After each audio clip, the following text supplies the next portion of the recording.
This is the Horse Radio Network.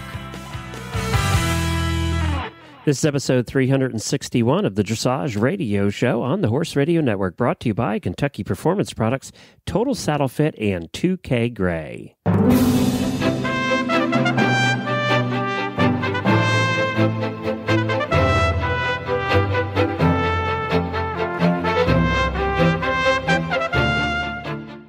Well, Reese and Philip are off this week, and we are off to Rolex, so I have a classic revisit for you. As last week the talk turned to bits, I thought a good revisit would be episode 178 from October of 2012. They spoke about bits with Beth Haste and show nerves with Megan McIsaac of Lindenhof Equine. Remember, if you're going to Rolex this weekend, we have a meetup a half an hour before the start of cross country at jump number 1. We'll be gathering there. All the listeners and several of the hosts from the Horse Radio Network will be there, so join us. We'd be happy to have you. We kind of wander around together for a little bit, and then we meet back up at 2 p.m. at the Eventing Nation Tailgate. And there'll be free food, free booze, and also a trivia contest hosted by Jamie Jennings and I, Jamie of the Horses in the Morning Show. And we'll be handing out lots of prizes to the winners. So we look forward to seeing you at the Eventing Nation Tailgate at 2 p.m. at Rolex. If you're not going and you want to share in some of the Rolex fun, we're doing 2 special episodes of Horses in the Morning, Friday and Sunday from Rolex. I have all kinds of special guests. We'll be recording it right there in the shopping area. And we would love you to stop by and take a listen. You can find Horses in the Morning on the HRN app. Just look for Horses in the Morning or go to horsesinthemorning.com. Okay, enjoy, and we'll see you next week for another brand new episode of the Dressage Radio Show with Reese and Philip. This is Reese Koppler-Stanfield from Georgetown, Kentucky. And this is Philip Parks from Fergus, Ontario. And you're listening to the Dressage Radio Show with our producer as well, Glenn. Hey, guys. Hi, guys. How are you? Well, Reese, you were on vacation last week. How'd it go?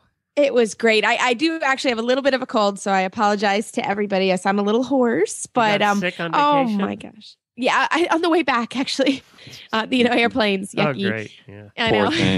I know, but it was great. We, we let off. We had our regional finals that we had talked about, and those went really well. All the horses were really super and dealt with the main stadium at the horse park, which can be very intimidating. And Cassandra, who's been on the show, she won her 2 regionals, and my black mare Winnie really, really showed me she could be a big time horse. She got a 69% the first day, and at the competitors party and everything was going on, and she was a rock star.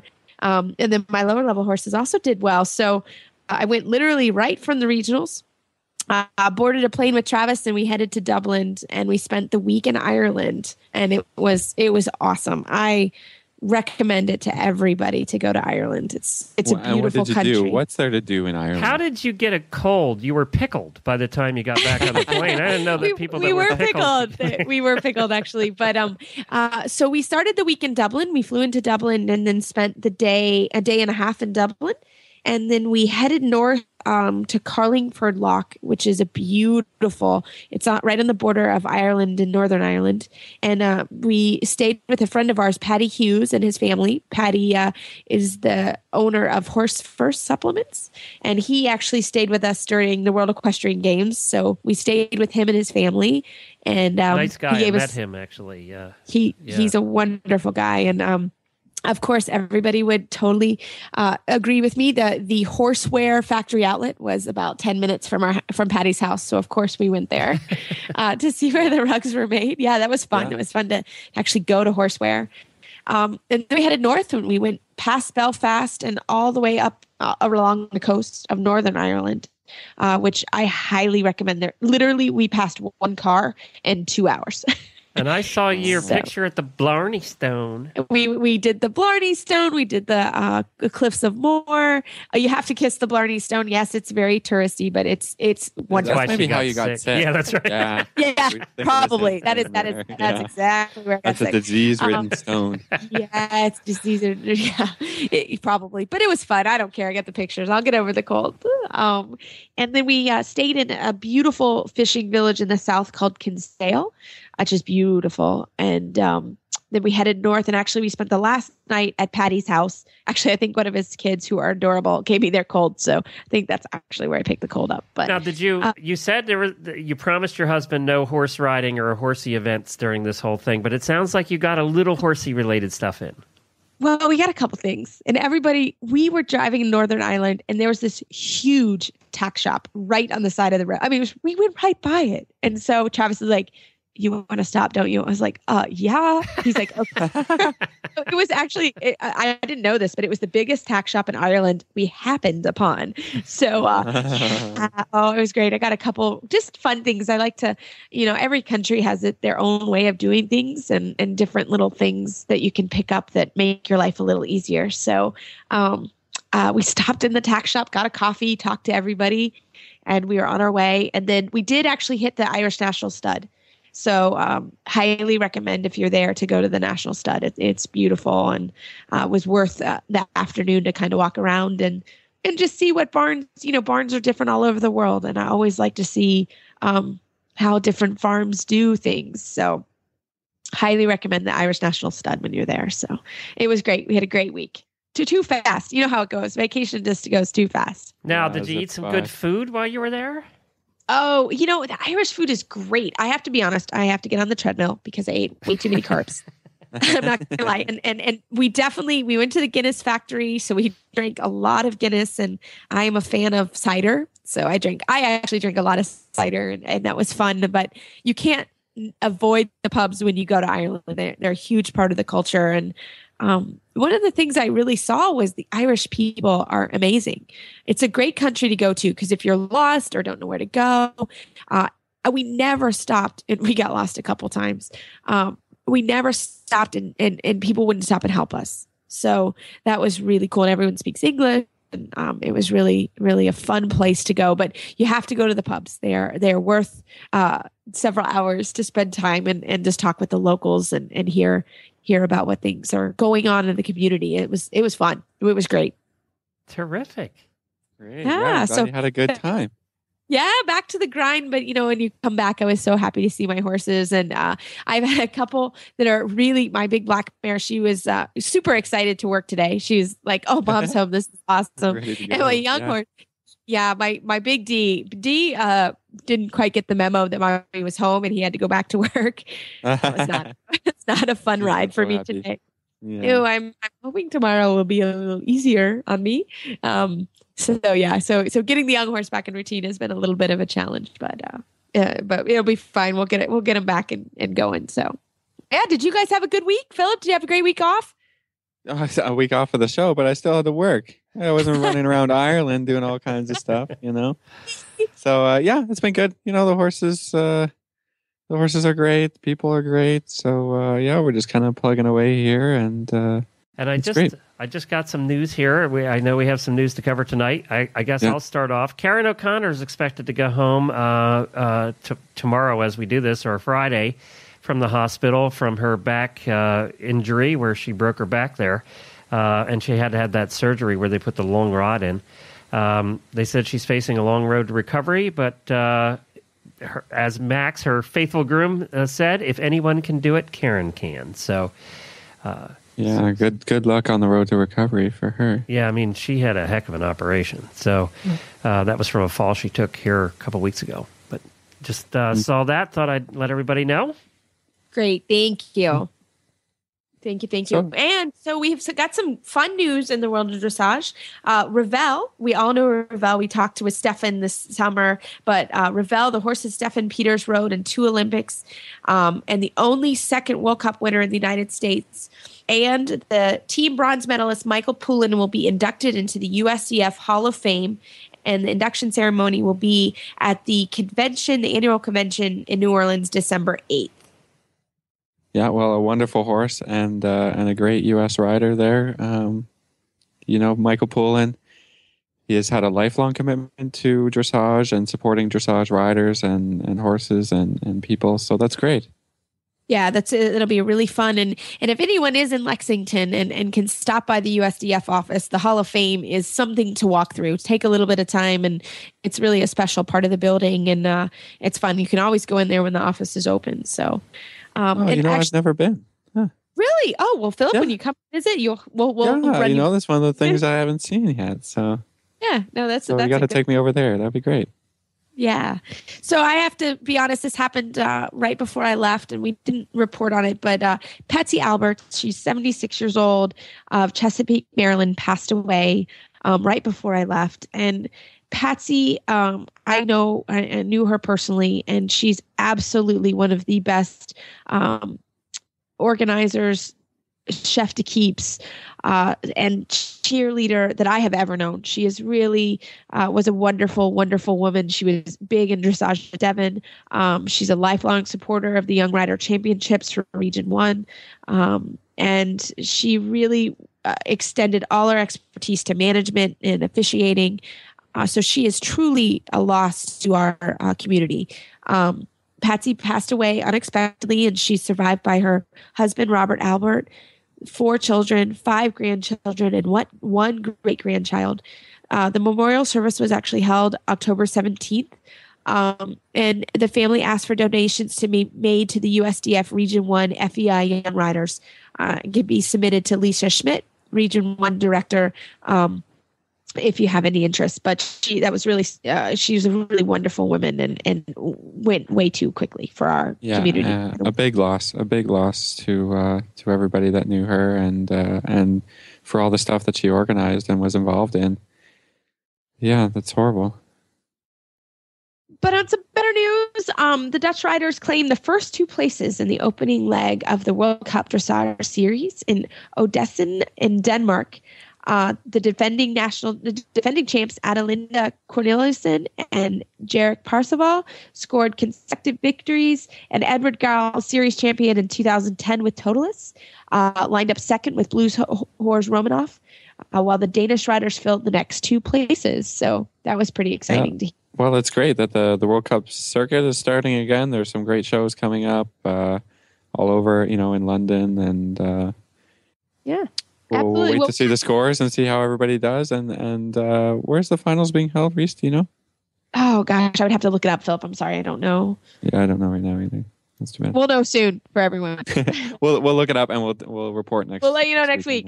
But we have a great show today.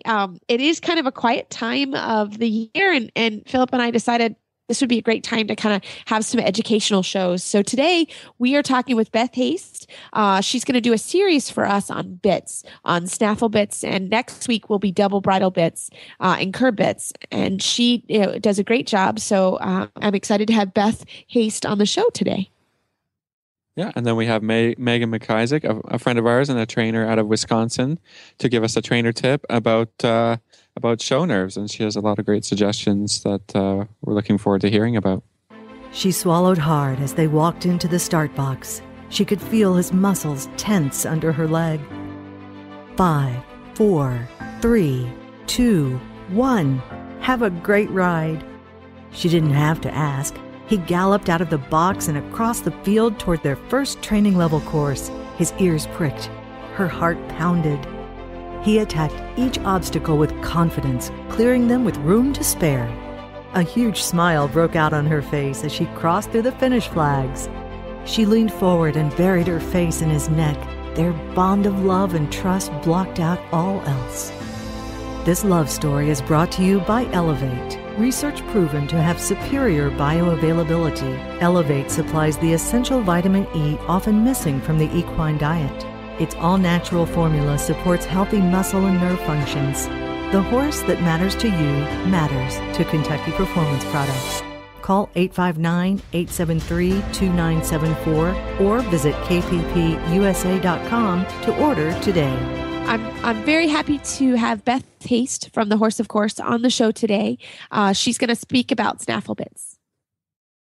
Beth, welcome to the show. Thanks for coming on tonight. Well, thank you for having me, Reese. So, Beth, you are going to talk to us today and help us break down bitting. We're doing a series. So we're starting to talk today about the snaffle bit. So can you just get started on talking about snaffles and how do we distinguish for our horses? You bet. You can never look at a bit as just one single entity. You need to divide the bit into 2 pieces. The first piece being the cheek piece. because the cheek piece will change things that the mouthpiece does. So when you look at a bit, you have to divide it into two places. So, for example, the egg butt and the D-ring and the full cheek and the bowsher are all what they considered a fixed cheek bit. And then you have, in a class of its own, is a loose ring. And when you look at these bits, you have to think of it in two different ways. One, there's a grammar school bit, and there's a high school bit, just like in school. And your grammar school bits are going to be the fixed cheek bits. So the D-ring, the egg butt, the full cheek, and the bowsher. And these will lessen the information that goes down to the mouthpiece. And then on the other hand, you've got the loose ring, which is considered a high school bit, because every movement of the hand vibrates down to the horse's mouth, which is why it's a high school dressage bit, because we want to have all this finesse. And then after you divide what appears to be a fixed cheek or a loose ring, then you can look at the mouthpiece, and then that's a separate piece altogether. And in a snaffle, you can have a couple of different bits. You can have a two-piece snaffle, which just breaks in the middle, or you can have a three-piece snaffle, which has a small piece in the middle and two equal parts coming to that. And then there's different, there's twisted snaffles, but they're still only broken in two pieces. So most snaffles are only broken into one, two pieces or three pieces. So if this kind of helps you to look at something and to how to think about it, do you have any questions on that? No, I think that's pretty straightforward, Beth. I'm just wondering maybe if we talk about kind of the differences even in, like a full cheek versus the bell curve bit. Absolutely. We're going to get into that a little bit. It'd be great. People to kind of, we just want to break it up into two or three portions so people can kind of think of it that way. So then when we talk about each individual one, we kind of have a better way to look at it. So if you, if you wanted to start a young horse, if it's absolutely at the beginning, you may want to use a full cheek snaffle. Number one, it won't put so much information down to the horse's mouth because it might confuse him. And then the other thing is the full cheek will actually aid in direction for a direct rein. And that really helps a real beginning horse. And then I think that as the horse gets steadier in the bridle, then you can switch him over either to a D-ring, an egg butt, or a loose ring. But in the beginning, it really helps him with the direction. So, Beth, tell us about the D-ring. I don't typically use D-rings very often. When would you use a D-ring, and what does a D-ring do? A D-ring, again, works like a fixed cheek bit. So a little less information is going down the rein to the mouthpiece. And the D-ring, and especially American D-rings, are quite long next to the mouthpiece. And that will also give more direction to a young horse. Almost work like a full cheek snaffle. Yeah, I was just going to say, I think it works very similar to a full cheek, and then the egg butt, in comparison, has a less kind of bit on the side of the horse's mouth. Is that correct? That's correct. And in the egg butt, it doesn't give you the direction, but it's still a fixed cheek bit, so you still don't have too much information going down the rein to the mouthpiece. And an egg butt can be really, really good for a beginner rider because maybe their hands aren't quite as steady or as precise as they could be.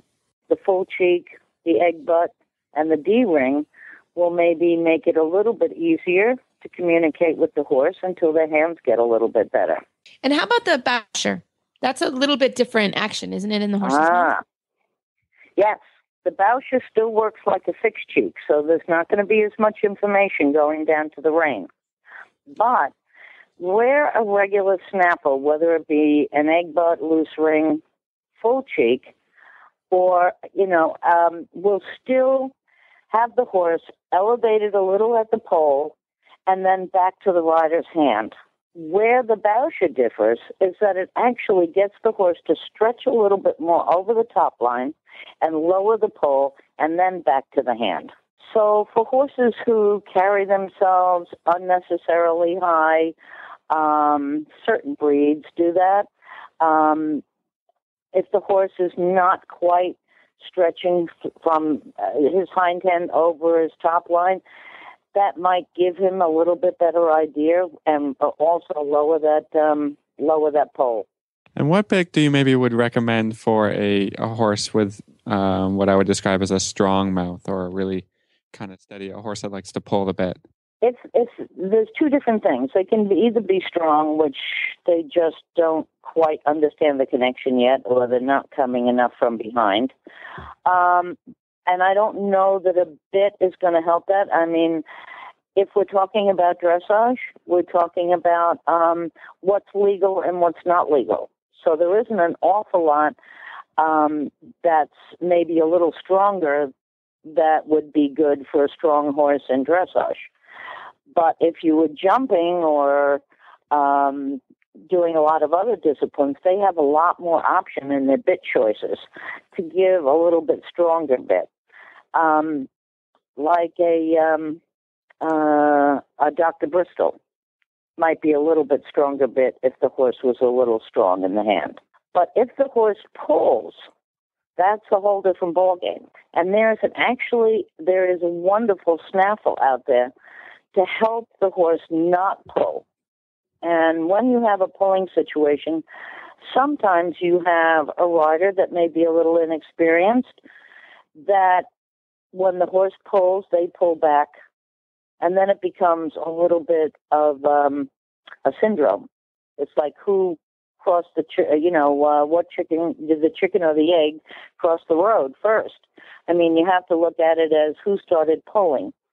And if you've got a situation like that, there is a wonderful bit called the Wilson Snaffle. And that has 2 rings on each side, and 2 of the rings float to the middle of the bit. And you can attach that floating ring to the cheek piece on either side, and then the regular snaffle ring you attach to the rein. And what you have to do is get the rider to ride in a fixed hand position and not pull no matter what. And then when the horse pulls, those little sliding rings just put a little pressure on either side of the mouth. And when they're not pulling, it gives them a reward. And in no way is this harsh at all. It's just a little pressure. But they learn really quickly not to pull. And then the rider, of course, is fixing the hands, so they're not pulling and contributing to the situation. So, Beth, you briefly touched on legal versus not legal, and that we don't have a lot of choices in the U.S. and in Canada for bits that we can go to. Where's a great place or a resource to find out if the bit you're using is legal or not legal? Well, I think that the USEF website is always a great place to go to, because that will list out what bits are legal in each of the USEF sports. Great. Yeah, I mean, I think, I mean, for sure, it's all about the training, but I think it was a great point that Beth made about riders that don't have maybe super educated hands, and maybe some sources to help that with a little bit different bit changes. I've used that a little bit, depending on the horse and the situation. But, just use it for a week or 2 weeks and then go right back to the snaffle, just to show the rider sometimes, how things should work and how to use the hands really correctly. Exactly. I think that's a great idea. So, Beth, tell us a little bit about also sizing a snaffle. How do we do that if you don't have a resource close to you? How's a good way to figure out what size your horse needs to have? One good way to maybe if you're in a barn situation, you could possibly borrow 1 or 2 bits, measure from inside the ring to inside the ring, or inside the fixed cheek piece to the other side of the inside of the fixed cheek piece, to get an idea of what size you're going to start to put in their mouth. On a fixed cheek bit, you can go a little bit smaller, because you're actually going to bring in the lips a little bit. and you don't have anything on a fixed cheek to pinch them. So you can actually get the lips in and sit the bit a little bit better in their mouths because their jaw bones are relatively narrow, and most of these horses are dealing with quite a bit of thick lip. And if you're putting a loose ring in, you must clear each side of the lip so we get no pinching. So to me, it's a little bit of a trial and error, and also to feel how narrow the jawbone, so when the bit sits in the mouth, it's going to sit on the bars in the correct place. And what would be the standard size if, for horses, the average size? I find there's an awful lot of horses that just go in anywhere from a 4 3/4 to a 5 1/4, depending upon the breed. I know that I deal with a lot of warm bloods, and they have very thick lips, but they don't have a very large span between the bars in their mouth. And mostly you're dealing with lips. So if you're putting a fixed cheek in, I definitely go a lot smaller, so it sits on the bars in the correct place. And if it's a loose ring, we have to clear the lips. And if we get a bit, because of the width of the lips, that's too wide to clear the corners, then what happens, especially like in a 3-piece bit, it can slide too much through the horse's mouth, and then it will not sit in the correct place on the bars. That's why you get some horses that should like a 3-piece because it's really nice and soft, and they end up liking a 2-piece better. Because of the width, including the lips, they're having to have a pretty wide mouthpiece. But when it slides through the mouth, that middle piece won't end up sitting on the side of the tongue. So they feel a little bit more comfortable with a 2-piece. Great. Well, Beth, thank you so much for helping us kind of deconstruct snaffle bits. That was super helpful. And I personally was taking notes. So thank you very much. And Beth, where can we find you on the web? You can find us at www.thehorseofcourse.com. Well, that was a very educational interview. After the commercials, we're going to have Megan McIsaac about a trainer tip. 2K Gray's mission is to honor a woman's adventurous spirit by creating apparel that offers comfort while riding, plus style when you're not.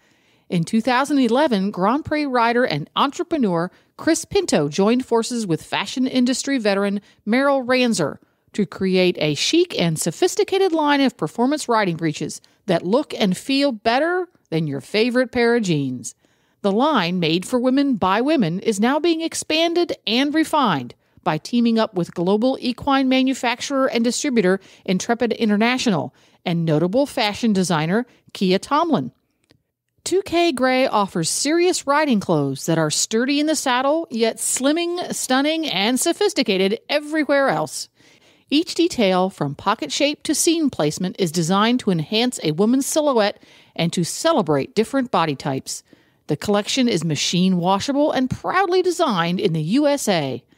Check out the new and exciting designs at 2kgray.com. That's the number 2, the letter K, GREY.com.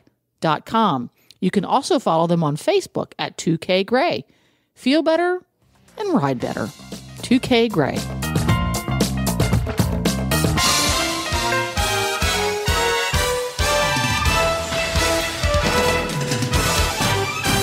This week's dressage training tip is brought to you by Total Saddle Fit, home of the shoulder relief girth at TotalSaddleFit.com. It's a pleasure to introduce Megan McIsaac, a trainer from Wisconsin. Her farm name is Lindenhof, and she is a Grand Prix rider and a wonderful person, and she's going to talk about show nerves. Megan, thanks so much for coming on the Dressage Radio Show tonight. Oh, definitely. Thank you for asking me.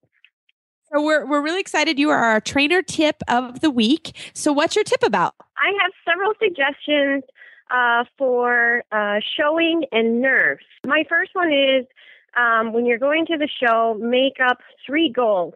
And that could consist of, number 1 is always have fun, but like ride your corners well, have a better angle, think about the activity that your horse needs. It really helps my students and myself to go into the show with a focus and not just, oh my gosh, I'm here. What do I do? They already know. And then a lot of times my students have very bad anxiety. And so just walk through your worst case scenario. So like, what's the worst thing that could happen? I could fall off. What do? You get back up and you just go on. Another one is visualize your test and your warm up, which James Savoy has great videos and books. I don't need to get into that. Don't change your warm up. Communicate with your coach. A lot of times I go in and as the coach and I have these great ideas for my students and different expectations, and then they completely change when we go to the show. And so I don't know what's going on in their minds, and it would be so helpful if they say, I'm nervous. And I think that's a huge one. It's just acknowledge that you have show nerves. Deal with them. Don't sweep them under the rug and say you're not nervous. I have several more. Do you want to talk about individual ones, or do you want me to just keep going? Well, I like it. I mean, I think these are all wonderful ideas, Megan. You can, if you've got more, keep going. I have more. Keep it going, girl. I think show nerves are a huge thing for people because, we spend a lot of time training and, preparing for a show. And when you get there, everybody wants to live up to expectations, right? So, I have show nerves. Reese has show nerves, that's for sure. Yeah. Oh, thank you, Philip. So No, I actually, you're right. I had really bad show nerves, and I really had to figure out how to handle my show nerves. That was a huge part for me in my late teens when I felt like people were really watching, and I had to live up to some great expectation. And I have had to do a lot of the things that you have said. And I also try to work with my students that way because everybody gets nervous. I don't care because we all are competitive on some level. If you entered the horse show, we are all going for a reason and to do well. Maybe not necessarily to win, but we all want to do well or do better than we did the weekend before. So it is a huge part. And I loved when you said, don't change your warm up. I can't tell you how many times I'll come down or I'll tell my student I'll be there at, 8:00 and at 7:50, I happen to start down the hill and they're doing something that they've never done before. And that's a huge one. Don't change your warm up, have a plan and stick to it. Don't, just cause you're nervous, think you need to be riding Piaf if you're riding a 4th level test, just don't need to do that. It keeps keep going. I mean, you start getting into that routine if you don't change your warm-up. Another big thing for me is I have a team of students that I go with, and there's always that team dynamic. And luckily, I have great people, and they just step up. They hold water, they hold coats. But another part of the team dynamic is each individual gets nervous. And so what I do is I take them out as a group, whether it's dinner or there's cute little shops. And I get them off the showground and I kind of distract them. Like we went to a movie one time and then we went back to the show and they showed and they were so relaxed. It was the best show. All of my students did well that show. And that I never thought of doing that. And it was actually one of their suggestions. Hey, can we go to a movie? And we had 4 hours to kill and we did. So another one is know your limits. Should you ride 1 or 2 tests per day? Maybe you should only go to a 1-day show versus a 3-day show. A lot of times people are exhausted by the 3rd day or they show better on the 3rd day. So just knowing your limits and don't overdo it. Also, I have over-prepare versus under-prepare, So over-prepare, don't ride your test, for 2 weeks leading up to the show. Versus under-prepare, at least ride your test once. And for me, I find going out like a trail ride the day before the show and just really light work the week of the show is really helpful for me. But I found with my students, I have to have them go through their test once a week. I don't know why, it just seems to work with my students. So I suggest that for adult amateurs. Also recognize when it isn't any fun anymore. Showing should be fun. I don't care what level you're at. That's why I'm on vacation. I I got burnt out. That's why I go to Maryland to meet with both of you and the Hasslers, and there's such positive energy, and I get burnt out, and so do my students. Yeah, I think that's good. And I know we deal with a little bit of a problem here rather than some people in the South, is that we have a very short show season. It's basically May to September, maybe, So there's all these shows that are kind of packed in all in those months, and you almost find yourself showing or feeling like you're showing every single weekend. And then in the winter, there's nothing. And, so you can definitely, if you're feeling overwhelmed, scale it back a little bit and say, I'm just going to do one show a month, or just recognize when too much, when it is too much, right? And not get overwhelmed. I think that's a good point. Well, we were just talking about how you can get burnt out and going to extra shows. You have to remember, showing is tiring. I don't care if it's in your same town or if it's far away. The driving is stressful, and figuring out who's going to take care of your animals and your family. So I think it is really important to think about when you go to showing, and that does lead to anxiety when you say, one show a month, or, I sat down with my trainer and we planned the year, and it is, we're going to have a busy May, but we're going to have an easier July, or however you work it. I think that's really important. That I think when you go to a lot of shows, you get tired. I don't know about you guys, but I do. I get exhausted. And I found too, maybe the training isn't fully confirmed, and that works for me. I might be able to cover it up, but you have the next show and the next show, and then maybe you only have 4 days in between to prepare, or you do have 2 weeks. It's just not enough time when you get into the show season and you're stuck, and you need to acknowledge that and maybe not go to that show, even if you need to qualify for regionals or you need the next score. I think a lot of times, I found this year it was really tough. My students were going for medals, and the USDF medals, and it was that last score, and they put all this stress, and they ended up chasing scores. And how do you deal with it? It isn't fun anymore. It isn't fun for me as the coach, and I know it isn't fun for them, and you have to change your plan. Last one, be prepared, with your equipment. Don't change your equipment. Same thing with your clothes. Put your show clothes on before the show. Make sure it all fits, and that you feel comfortable in it, because then you are going to be confident. And as well as a schedule. I write up a schedule, and my students make fun of me because I write, 5 o'clock, get up. It's really detailed, and that just makes me feel comfortable. Some people, it's not going to work for them. That might drive them crazy, but start getting ready is one. Start lunging if you have a lunging horse, or be on, and then put time to walk down to the warm-up, and then how much time do you need in the warm-up? Usually 15 minutes, depending on the horse. So those are my tips. No, I love that. I love the schedule. That your students should make fun. I do the same thing, especially for, if as a trainer, I hear a lot of people say, well, my trainer can't get there, or they have this, or they have that.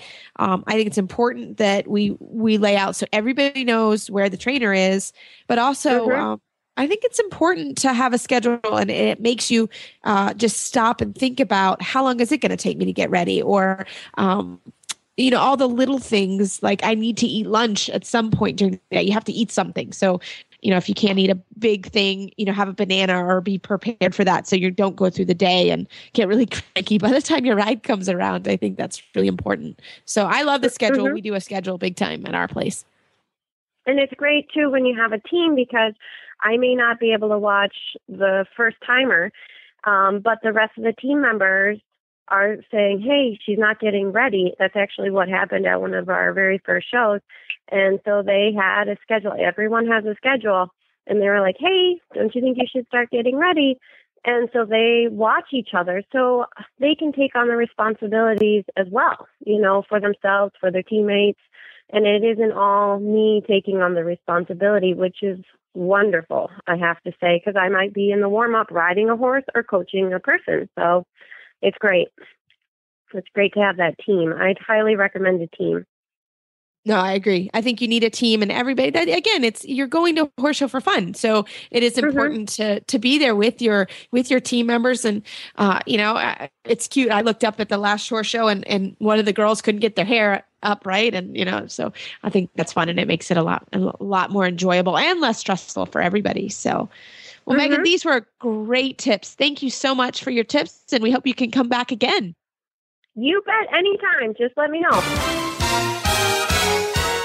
This tip brought to you by Total Saddle Fit, the shoulder relief girth that Reese and Philip both love. And here's why. The saddle fit solution you have been waiting for is finally here.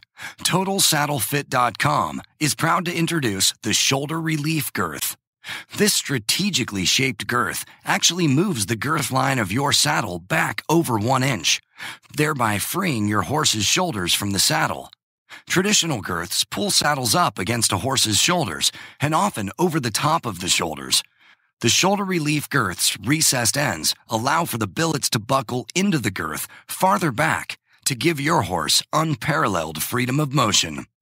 We are so certain that your saddle will fit better and your horse will be more comfortable that for a limited time we are offering a 30-day, 110% money-back guarantee. If you are not totally satisfied with your shoulder relief girth, send it back for a full refund plus 10% of the purchase price.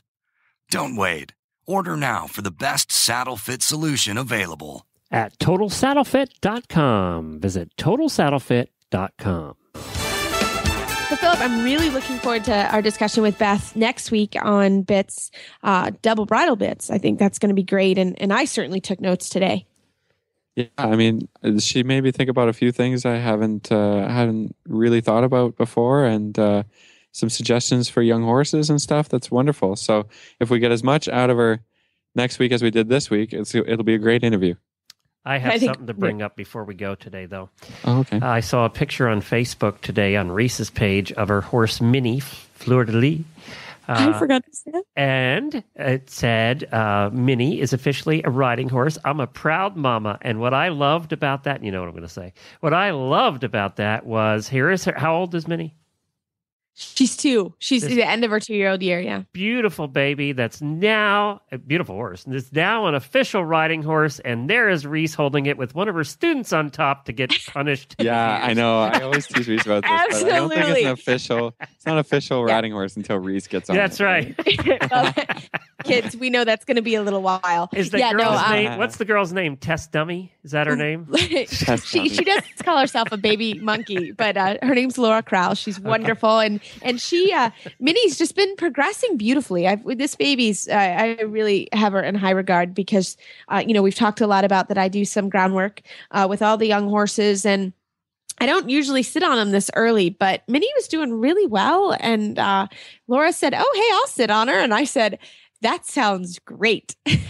So we are, we're just walking her around and just playing. Right. Obviously I had a hold of her. We did her in a little bit more confined space before we got this picture today, but no, she was great and really easy and kind of goes to the theory that if they're well handled and well taken care of, and, we've been laying over her and fussing with her, since she was born. So honestly, it really hasn't been that big of a deal. And, Laura, if you have a good trust bond going, right? I mean, the horse has no reason to be suspicious or nervous or anxious or fearful, right? I think that's really important. Yeah. And she, I try to do something with her at least 3 or 4 times a week. So she's very used to coming into the ring and I try to do all kinds of funny stuff with her. Like once a week, she sets fences with me. I bring her out and they're jumping and I'll bring her out and make her stand there and help out. So, just things like that. And I think that's what makes a good horse at the end. And we're not going to do a ton with her. We're just kind of sitting on her and walking her around a little bit. And we'll finish her in a couple weeks. I'd like to get her to just walk around outside nicely. And then we'll really start riding her next year. But this is just playing, and she seemed ready, so we went ahead and went for it. So it's going well. So fingers crossed for Miss Laura. But trust me, I'm holding her pretty tight for Laura. But Laura's great. And again, it goes to I do not like riding that age. We've all talked about that, and I think it's important that if you're not confident with a step, then you need to find someone that is, and do another roll. So I'm clearly the one holding her, but everybody could go on our Facebook page and see her. So it was a pretty fun day today. And Laura looks too young to know any different at this point, so she's fine. She's old. She's in college, but she likes to. She's an eventer, and she likes to do games. She was on the international. Well, she can stick to anything. Then. Yeah. She did actually. Today was the first day she didn't wear a safety vest. She did actually wear a safety vest for the first. She's been on her actually a couple times before, and a little more enclosed space. She's got Velcro butt. She was a games kid. She's got Velcro butt. Yeah. So again, I have access to someone that is very confident, and I think that's important when you're starting young horses. So, but yeah, it was a big day today, and Minnie was so good, and that's why we own horses, right? Is when you can say I'm super proud of my horse, and we just loved on her all afternoon. So she thinks she's a rock star right now. She could have. Well, she's going to build her confidence, and when she comes back to real riding, she'll be off to the shows and be a great horse. Yeah, exactly. And I'll probably take her to some shows just to get on and off the trailer with the big boys, and I start doing that. I'll start doing that when we get home from Florida. So the showing will just make it very simple and have her just come and walk around, and it's a good thing. So yeah, it's nice. I'm getting very confident with my own young horse program. So it's going well. Very good. Oh yeah. But everyone can check out my Facebook page and see her on there. So, but you can find our show notes and links to today's guests on our website at dressageradio.com. Like us on Facebook, just search Dressage Radio Show. Follow us on Twitter at Horse Radio. And my website is maplecrestfarmky.com. And my email is reese@horseradionetwork.com. You can find me at philipparksequestrian.com, and my email is philip@horseradionetwork.com. And I'd like to thank our sponsor, Equestrian Collections. And don't forget to check out all the other great shows on the Horse Radio Network at horseradionetwork.com. Keep your heels down and your shoulders back, and we'll talk to you next week.